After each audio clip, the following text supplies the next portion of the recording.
My name is T.S. Sudhir and you're watching Study with Sudhir. This is your digital classroom.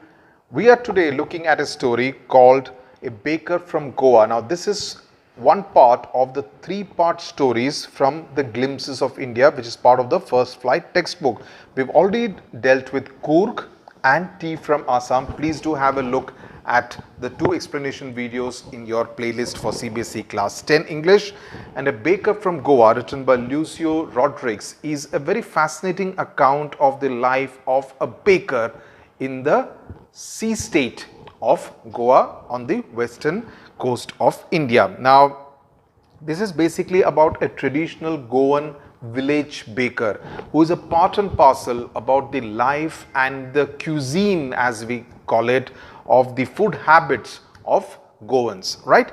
And it also tells you a lot about Goan society. So it's like a flavor, a slice of Indian life, as it were. So just sit back and enjoy the story. There are small nuances which you need to understand that I would explain as we go through the story, right? Now, our elders are often heard reminiscing. Now, reminiscing essentially means talking very fondly about what had happened, what had transpired in the past, right?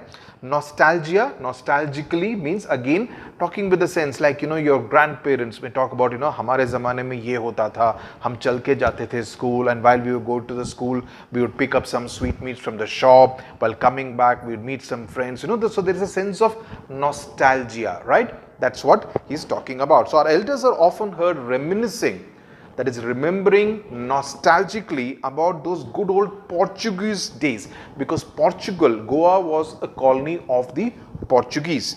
The Portuguese and their famous loaves of bread. A loaf, loaves, singular, plural of bread. Those eaters of loaves might have vanished, but the makers are still there. That is the makers of that delicious bread. We still have amongst us the mixers, the molders, and those who bake the loaves of bread. Those age-old, time-tested furnaces still exist. The fire in the furnaces has still not yet been extinguished. So he says that people who bake those bread loaves are still pretty much there in Goan society. The thud and jingle of the traditional baker's bamboo heralding his arrival in the morning can still be heard in some places. So while the baker would actually come carrying his loaves of bread to sell them to the people in Goa, you can still imagine, you can still hear his sounds as he arrives, calling out, the way a sabji wala or somebody who's coming there for some kind of sale of some goods would be calling out to the people to tell the people that he's here and they can actually come and buy whatever they wish to buy. Maybe the father is not alive, but the son still carries on the family profession. So in that sense, it's hereditary that the son carries on from what the father has done in the past. These bakers are even today known as padder in Goa. So that's how they are referred to. The bakers are known as padder, and this is something which you should know. It can come even as a 1-mark question in the present format of the MCQs. Now, during our childhood in Goa, the baker used to be our friend, companion and guide. So the baker, the padder, is a very integral part of the society in Goa, and especially Lucio Rodrigues writing from a child's perspective, and he's talking about his own childhood days. He used to come at least twice a day, because bread obviously you buy it fresh, right? Once when he set out in the morning on his selling round, and then again when he returned after emptying his huge basket. So they would watch while he comes to sell, and then he goes ahead, and then he returns in the evening going to go back home.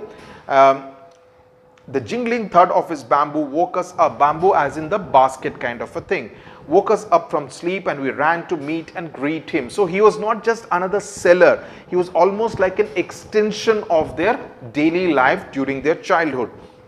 Why was it so? Was it for the love of the loaf? Not at all. The loaves were bought by some Paskin or Bastin, referring to different surnames, the maidservant of the house.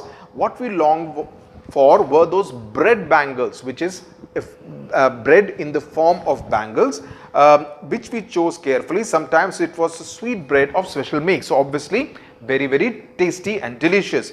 The baker made his musical entry on the scene with the jang jang sound of his specially made bamboo staff. Staff as in something with which you kind of hold it together. One hand supported the basket on his head and the other banged the bamboo on the ground. He would greet the lady of the house with good morning and then place his basket on the vertical bamboo. We kids would be pushed aside with a mild rebuke. Rebuke as in scold and say, get out of the way, let us do the buying. And the loaves would be delivered to the servant, but we would not give up because obviously they are interested in the bread bangles. We would climb a bench or the parapet as in a small kind of a wall from where you can peep into the basket. Somehow I can still recall the typical fragrance of those loaves for the elders and the bangles for the children. Then we did not even care to brush our teeth or wash our mouths properly, and why should we? Who would take the trouble of plucking the mango leaf for the toothbrush, and why was it necessary at all, right? So they didn't want to do all that kind of effort in order to get the toothbrush, and toothbrush is what you generally use, either a neem twig as a toothbrush, but here he's talking about a mango twig to be used as a toothbrush. The tiger never brushed his teeth, so there is an element of wit and humor saying that the tiger is never brushing his teeth. So in a sense comparing the children themselves to young cubs. Hot tea could wash and clean up everything so nicely after all. So there is a lot of element about how daily life and little nuances being presented here by the author Lucio Rodrigues. Now marriage gifts are meaningless without the sweetbread known as the bowl. So sweetbread is also known in Goan language, in Portuguese Goan language, as the bowl, just as a party or a feast loses its charm without bread. So the bread is part not just of daily life but even as a delicacy to be served during a wedding feast. Not enough can be said to show how important a baker can be for a village. The lady of the house must prepare sandwiches on the occasion of her daughter's engagement. Cakes and bolinas are a must for Christmas as well as for other festivals. So daily life, wedding feast, Christmas and all other festivals, bread in different forms, in different shapes and sizes become an integral part of Goan cuisine, right, and the kind of things that Goans love to eat. Thus the presence of the baker's furnace in the village is absolutely essential. Now this can come as a question as to why is the bread and the baker, rather the patter, so important as far as the Goan society is concerned in every village.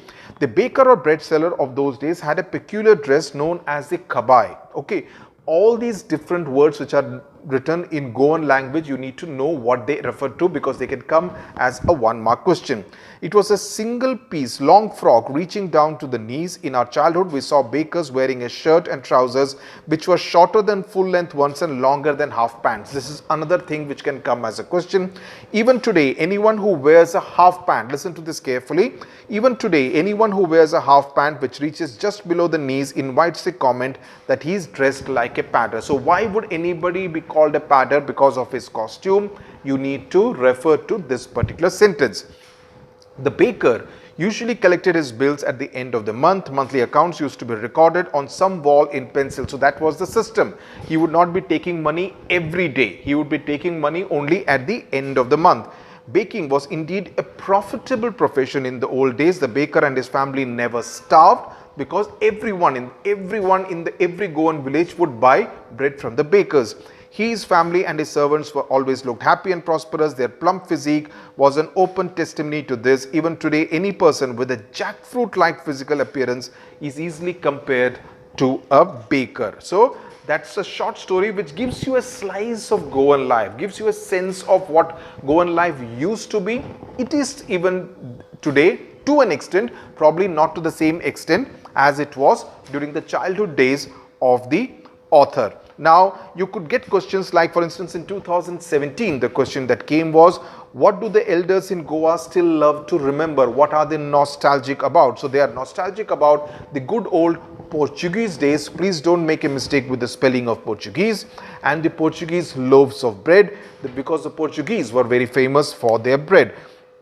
In 2013, the question that came was, is bread an important part of Goan life, and how do you know this? So you need to talk about how it is important, that it is what I mentioned, that it is used to serve during weddings, during Christmas, during other festival days, and even on a daily basis. And while the elders would be interested in the loaves of bread, the children would be interested in the bread bangles. So those are the kind of questions that you would get, and you need to be aware of as a long format and also as a short format 2 marks question. And also the 1 mark question, specifically remember what each different Goan words stand for, like a baker is called a padder, etc., the bowl, etc. You need to remember very clearly. Why did the baker and his family never starve? Again, what we have mentioned at the end of the story, because they were an integral part, and there would always be a baker and a furnace in every village to cater to the needs of the people in that village. So